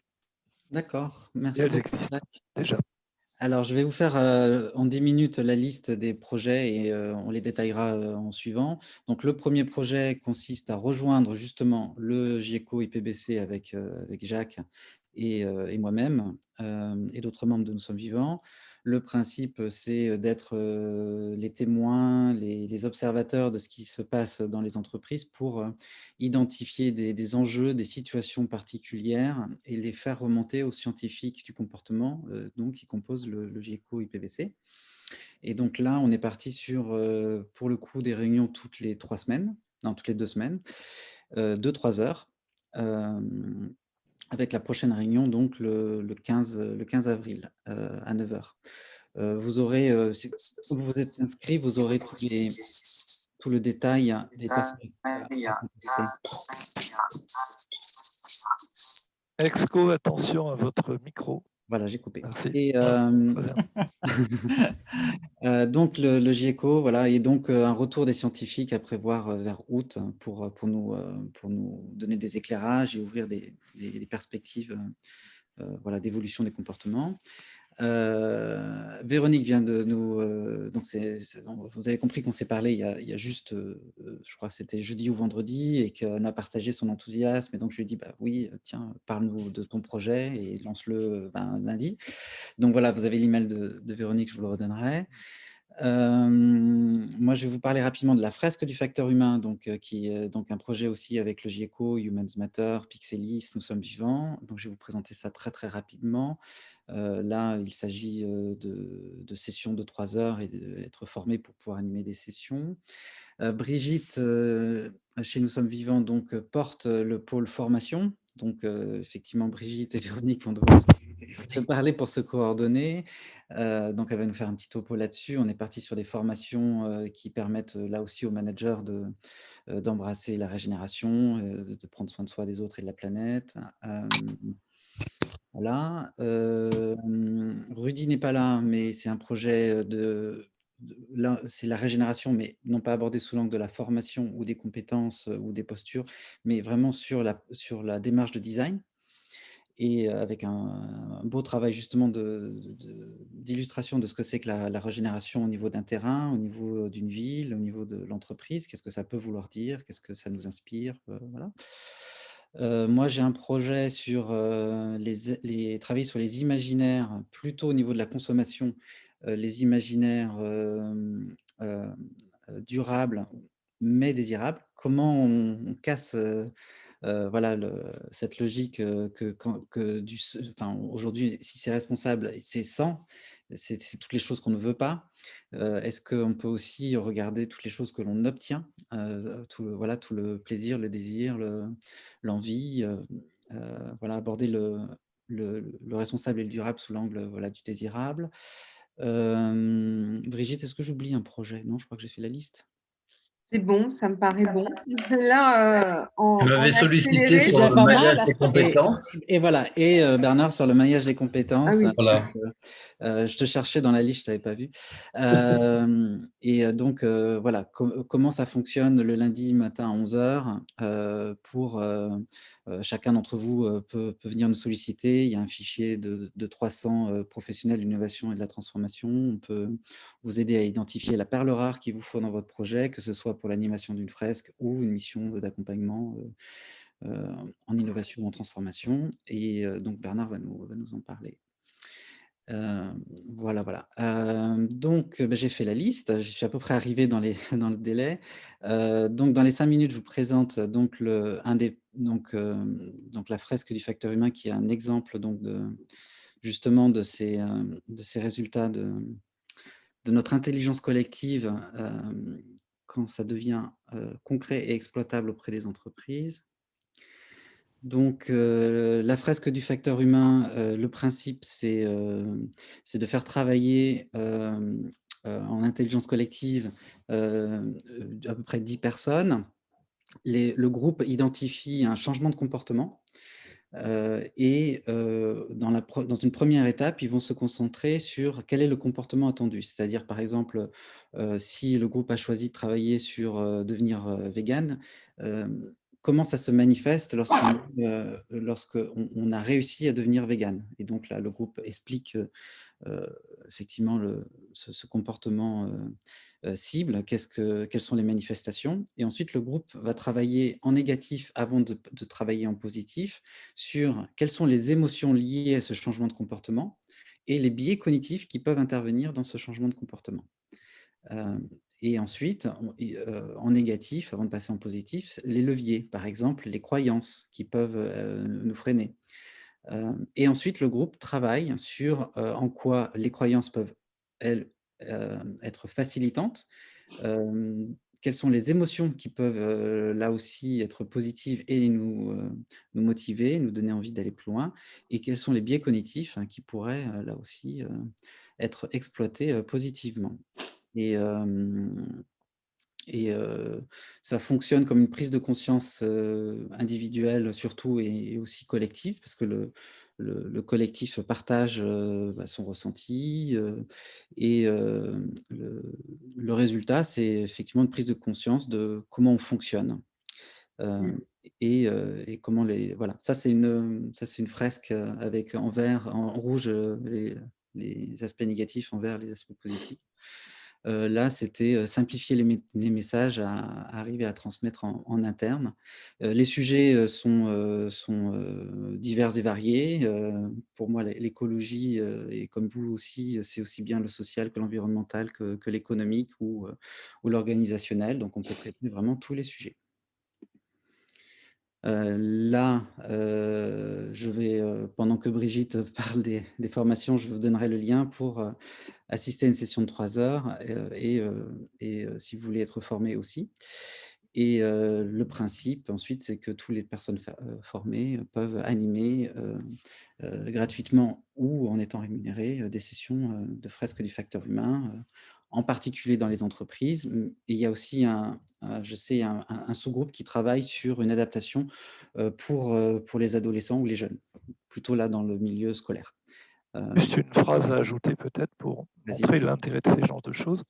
Les biais cognitifs, par exemple, concernent surtout ce qu'on appelle le système 1 ou mode automatique. Autrement dit, quand on prend du recul, on est moins biaisé, voire plus. Et c'est pour ça que prendre conscience de ces biais, c'est s'en débarrasser. Ce n'est pas juste savoir qu'on les a et en rester prisonnier. Donc, c'est beaucoup plus positif qu'il n'y paraît. Donc oui, c'est essentiel de faire ce genre de choses. Merci. Alors, du coup, je partage le lien. Donc là, c'est ce que j'ai écrit sur la science-fiction pour arriver aux sciences cognitives et atterrir sur la fresque du facteur humain. Donc, mais en bas, vous avez toutes les informations pour nous rejoindre. Ceux qui doivent nous quitter, bien, à bientôt. En tout cas, nous, on se voit tous les vendredis à 11 h.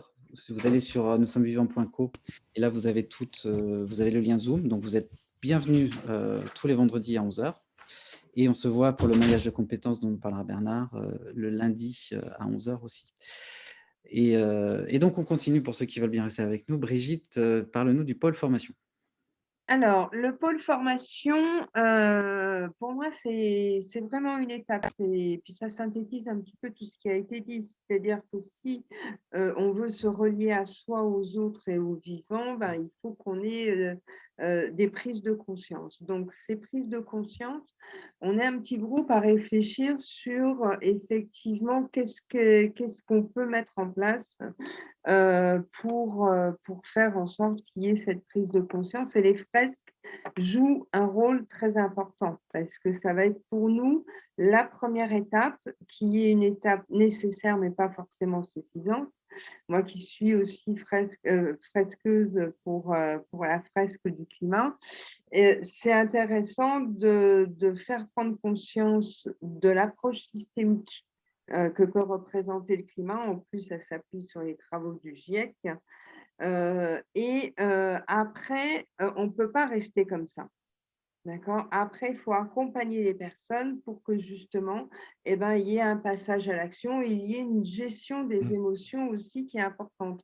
Moi, ça m'est arrivé d'entendre quelqu'un qui me disait « Oh là là, je viens d'avoir un enfant et peut-être que j'ai eu tort de faire un enfant. » Et ça, c'est à la suite de la fresque du climat. Donc, on ne peut pas laisser les gens comme ça, que ce soit en individuel ou en entreprise. Par contre, le fait de prendre conscience, ça va permettre tous ensemble de voir un petit peu comment on peut rentrer dans l'action. Même chose avec la fresque du facteur humain ou d'autres fresques, les récits, etc. Et après, on va faire des briques et on va construire une offre de formation qui va vraiment accompagner les gens et qui va vraiment accompagner les personnes vers la transition, etc. Et pourquoi pas jusqu'à créer une sorte de club de dirigeants qui va nous permettre d'être au plus près de leurs demandes, de leurs besoins, et là aussi de faire du sur-mesure avec eux. C'est un travail de co-création, co-construction avec tout le monde. Donc, bienvenue au club pour ceux qui veulent venir. Et puis c'est toujours en lien avec le vivant, parce que ça, c'est aussi quelque chose qui me tient beaucoup, beaucoup, beaucoup à cœur. Voilà, je suis une adepte de Pablo Servigne, de la coopération plutôt que la compétition. Donc voilà. Oui, donc un programme de formation. On voit aussi que donc la part des émotions, on a envie de travailler sur cet aspect-là particulièrement. Il y a Aurélie qui est peut-être là sur la fresque des émotions, ou pas? Aurélie, tu es là? Aurélie, mais je crois qu'elle est partie. Non, je suis encore là. Ah, Bonjour à d'accord. tous. Un petit mot sur la fresque des émotions que tu es en train de nous préparer. Oui, tout à fait. C'est un sujet justement qui est développé, mais justement qui n'est pas dans un totalement finalisé. Donc c'est pour ça, pour le moment, je suis plus dans une phase je finalise la construction, je vais l'expérimenter et le fait, la communication, elle viendra bien après. Mais bon, voilà, c'est en cours et justement, on en parlera vendredi. Il y a un lien à faire, on pensait avec Jacques, sur l'approche neurocognitive qui justement prend en compte les émotions. Complètement, et c'est pour ça que justement, en fait, du début que je vous présenterai vendredi, c'est vraiment important pour moi si je pourrais la montrer à Jacques, j'ai besoin en fait de savoir si je suis dans le juste ou pas, ou quelles seront les modifications que je pourrais apporter. Super, merci beaucoup. Merci. Très bien. Que d'énergie, ça fait plaisir à voir. Hein. C'est vrai que on a tous un temps limité et on donne notre temps avec parcimonie. Merci beaucoup à vous pour toute l'énergie que vous donnez au sein du collectif. Bernard, le maillage de compétences, donne-nous quelques… De quoi s'agit-il? De quoi s'agit-il? Alors, tu en as déjà un peu parlé. En fait, le maillage des compétences, ça va au-delà de la complémentarité ou de la diversité des compétences. Ça, on le retrouvera et ça sera utilisé pour répondre à des projets, des compétences particulières, dans le tableau Excel, dans lequel Jérémy a accumulé depuis 2 ans déjà plus de 200 compétences. Mais le maillage, ça va plus loin, c'est-à-dire qu'en fait, c'est quand on travaille ensemble qu'on apprend à réellement savoir travailler ensemble. Donc, j'ai une expérience en 2 mots. Hein. On avait une université dans laquelle on parlait beaucoup de coopération avec des gens très pointus. Et j'avais invité un de mes clients, qui est dans le spatial avec des ingénieurs de très haut niveau, pour venir. Et le patron aussi de la boîte leur avait dit, allez-y. Donc, ils ont participé à la conférence de cette personne-là. Et quand je les ai revus 15 jours après dans l'entreprise, je leur ai dit, alors, comment c'était? Bof, on n'a rien appris quoi, de particulier. Donc, j'étais quand même étonné. Ils m'ont dit, mais nous, dans le niveau où on est, de compétences, on travaille en multicompétences, c'est-à-dire qu'on a des gens autour de la table qui sont des experts, on comprend à peu près rien à ce qu'ils font, donc on est obligé de s'écouter, de se comprendre, et personne n'essaye d'imposer son avis. Et donc, ça faisait déjà des années que je travaillais comme ça, donc en fait, ce qui nous, souvent dans les entreprises, est nouveau, pour eux, c'est quelque chose qui fonctionne déjà comme ça. Donc je pense que Jacques Fradin doit bien connaître ce truc, puisqu'il y a beaucoup d'experts chez lui. Et en fait, la coopération, c'est naturel, parce que quand on fait travailler des compétences différentes, etc. Donc, je dirais que c'est tout l'enjeu de Nous sommes vivants, c'est d'arriver à travailler ensemble. Et la meilleure façon, c'est à la fois à travers ce que disait Brigitte, d'ailleurs, des projets de formation dans lesquels on va travailler ensemble. Mais là, ce que je vous parlais, c'est au niveau des appels d'offres ou des appels à projets. Donc, Jérémy nous disait que si vous avez besoin d'une compétence, nous, on a un fichier dans lequel on peut vous donner des éléments, donc surtout les compétences rares, mais on aura aussi des compétences éprouvées, c'est-à-dire des gens avec qui on aura déjà commencé à travailler, à échanger, à construire des choses. Et c'est à travers ce mode de co-construction, je pense qu'on peut s'apprécier et pouvoir présenter à une réponse à l'appel d'offres un groupe de travail qui fonctionne efficacement et sur lequel on peut s'appuyer. Voilà. Oui, il faut y aller. Alors, je vais laisser la parole à Jérémy. Une seconde, prendre le relais, parce que j'ai quelqu'un qui sonne. Il faut que je l'ouvre. J'en ai pour 30 secondes. Je prends la parole. Donc, comme disait Bernard, on a très envie de tous travailler ensemble et de faire des choses incroyables dans les entreprises.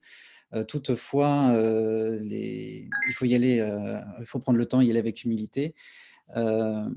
On a eu des appels d'offres assez importants et au bout de la 3e réunion, ça se passe mal, quoi. Donc ce que voulait dire Bernard, c'est que là où on sait aujourd'hui que ça fonctionne, c'est les fresques et la multitude des fresques. On sait très bien s'entraider. On sait, on sait gérer plusieurs groupes dans une même entreprise avec plusieurs fresques. Et sur la fresque du facteur humain, il y a vraiment beaucoup de demandes et voilà, il y a des liens à faire avec d'autres fresques. D'un côté, le climat, de l'autre côté, la fresque des nouveaux récits, la fresque des émotions. Voilà. Donc ça, on sait assez bien gérer, ça roule. Là où c'est plus difficile, c'est lorsqu'il y a des configurations où les gens ne se connaissent pas encore bien. Donc, notre conseil, effectivement, c'est d'apprendre c'est de faire connaissance et de s'apprécier mutuellement. Et donc, voilà, on va pas, on va y aller progressivement et c'est en contribuant à des outils ou à des objets, des sujets de réflexion collectifs que vous ferez connaissance avec. Pour l'instant, il y a pas, c'est pas un groupe incroyable, il y a 5-10 personnes qui se voient toutes les semaines pour se donner les moyens de mieux travailler ensemble. Donc voilà, dans quelques mois, dans 3 mois, voilà, on sera peut-être 15 ou 20, voilà. Et alors, en fait, c'est quand on répondra à des projets que les compétences se dessineront mieux et qu'on pourra avoir des réunions thématiques par rapport à un appel d'offres. Mais vous pouvez déjà venir pour faire connaissance le lundi à 11 h. Et on peut déjà échanger de façon générale pour s'apprécier.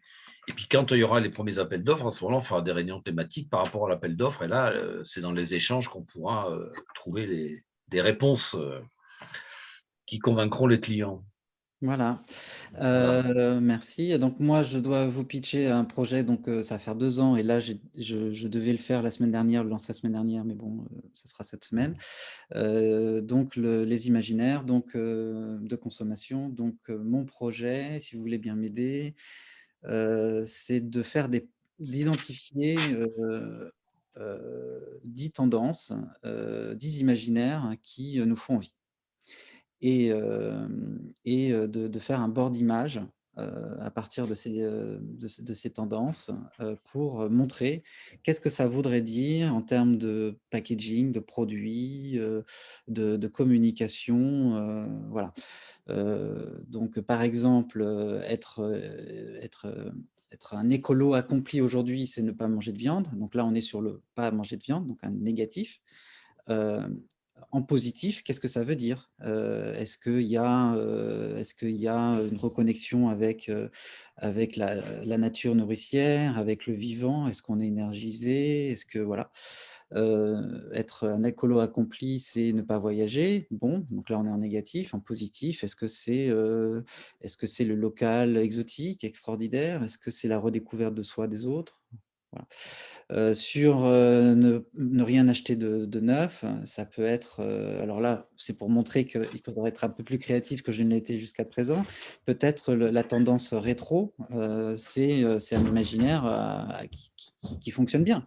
Finalement, voilà, acheter des habits de deuxième main, c'est aussi être looké rétro. Acheter des meubles de deuxième main, c'est rétro. Et là, pour le coup, on n'est pas dans un moi, on est quand même dans quelque chose de très plaisant. Merci pour donc toute petite réponse dans le chat.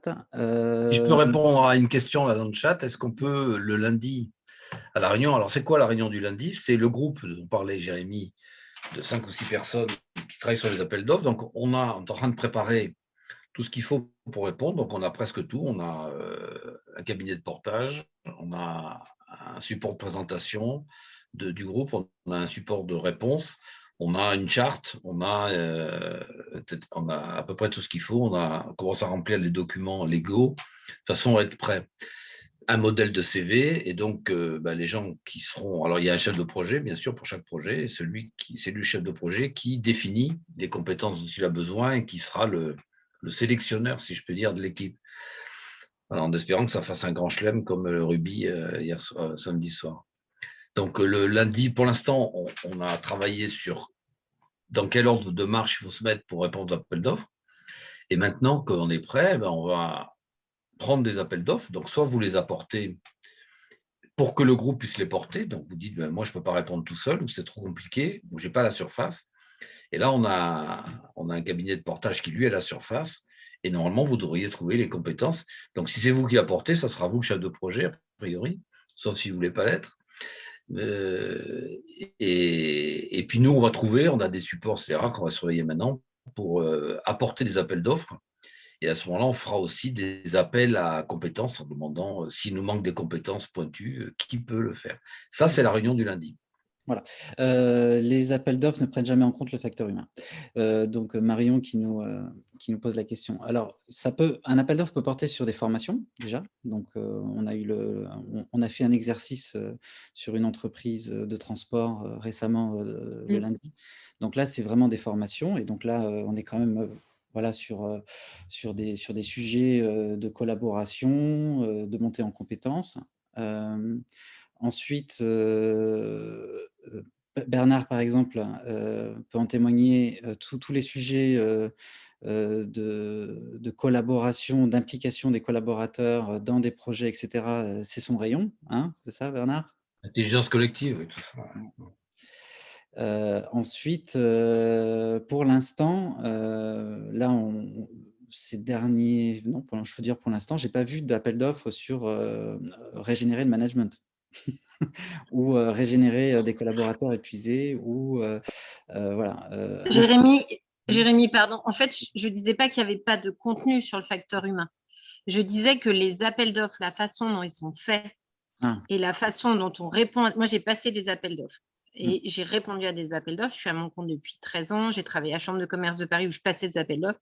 Et pour moi, les appels d'offres, ils ne prenaient jamais en compte le facteur humain dans la réalisation de l'appel d'offres. C'est-à-dire qu'une fois que l'appel d'offres, on le réalise, eh ben, on se rend compte que tout le rouage humain, il n'est pas pris en compte, il n'est pas anticipé dans l'appel d'offres. Donc, on se retrouve dans des conditions qui sont parfois difficiles. C'était dans ce sens-là que je disais ça. Ah, d'accord.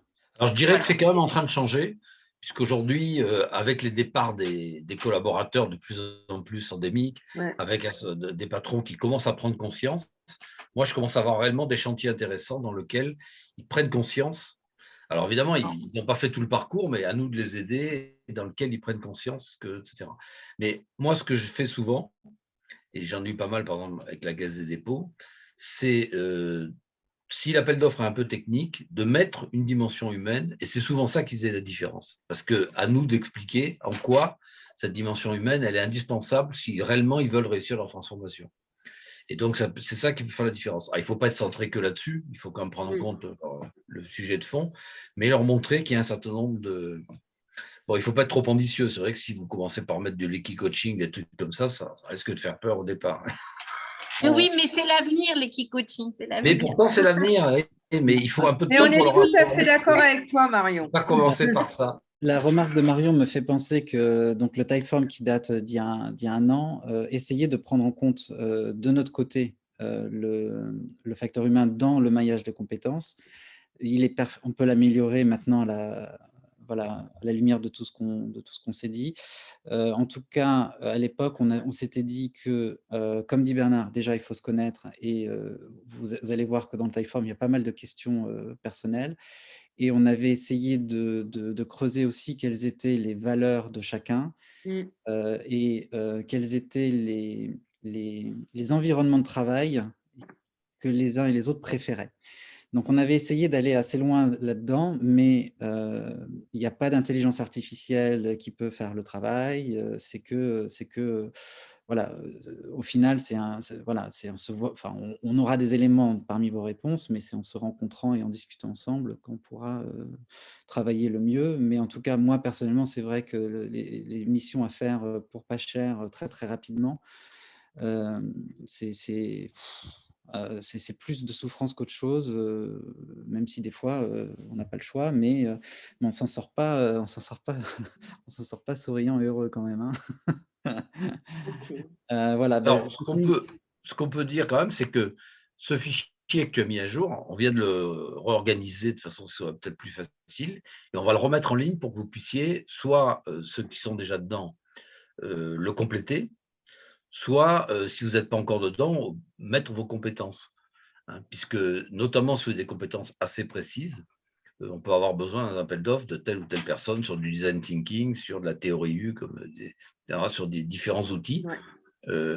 Et après, pour les compétences générales, ça sera plutôt par la connaissance, par le travail ensemble qu'on va les apprécier. Donc, Marika qui pose une question sur la régénération. Donc là, le collectif s'était mis sur la régénération il y a exactement un an. Depuis, ça a beaucoup évolué, la prise de conscience a vraiment progressé. À titre d'exemple, sur la régénération, les entreprises pour… c'est quoi l'EPE déjà? Les entreprises pour l'environnement? Enfin, la Convention des entreprises pour le climat, voilà, j'y suis arrivé, parle à la fois de décarbonation, d'économie circulaire et de régénération. Et il y a en ce moment effectivement un mouvement pour essayer de maximiser l'impact positif, pas simplement diminuer l'impact négatif. Donc ça vient. Après, le nombre de missions aujourd'hui, si vous êtes consultant, il faut suivre les directives européennes et françaises. Là, il y a un grand mouvement au niveau français sur l'économie circulaire. Donc, le tempo est aujourd'hui à l'économie circulaire et il y a beaucoup de missions là-dessus. Et certaines missions vont aller sur un peu plus que la circularité, se dire est-ce qu'on peut contribuer plus que ce que l'on prend, donc ça vient, voilà. Donc voilà, des petits merci, etc. Oui, merci de vous voir voilà, motivé. Moi, je remercie tout le collectif, effectivement, pour toute l'énergie qu'il donne au quotidien. Et je prends plaisir à vous voir et à échanger avec vous. Vous êtes devenus des amis et ça fait plaisir. Je laisse la parole à ceux qui veulent dire quelque chose et puis on se quitte.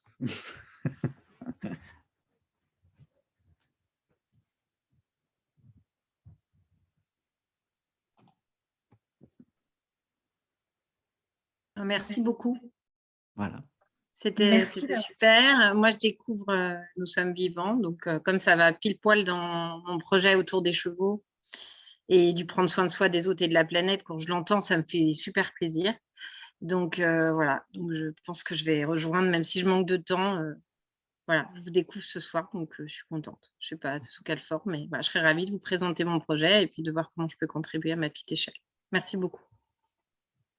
Oui, on peut faire Nous sommes vivants dans ton centre équestre, histoire de tester. Je vois qu'Isabelle a levé la main, donc peut-être qu'elle est plus timide que les autres. Oui, bonsoir. Je voulais vous remercier pour cette conférence que j'ai trouvée passionnante. Moi, je suis artiste peintre, coach et facilitatrice en intelligence collective. En tant qu'artiste peintre, j'ai réalisé une très grande fresque de 24 mètres par 50 mètres où j'invite les gens à écrire leurs rêves dessus. Je suis convaincue que si chacun réalise son rêve, on créera un monde meilleur. Je suis tout à fait d'accord avec ce que vous avez dit sur la bienveillance, le fait d'accepter les autres. Je ne sais pas comment je peux vous aider, mais je serais ravie de le faire. En tout cas, un grand merci pour ce que vous faites. Merci. Oui, Tu pour peux moi, venir nous rejoindre parce que j'utilise aussi la peinture dans mes interventions et je trouve ça absolument géant.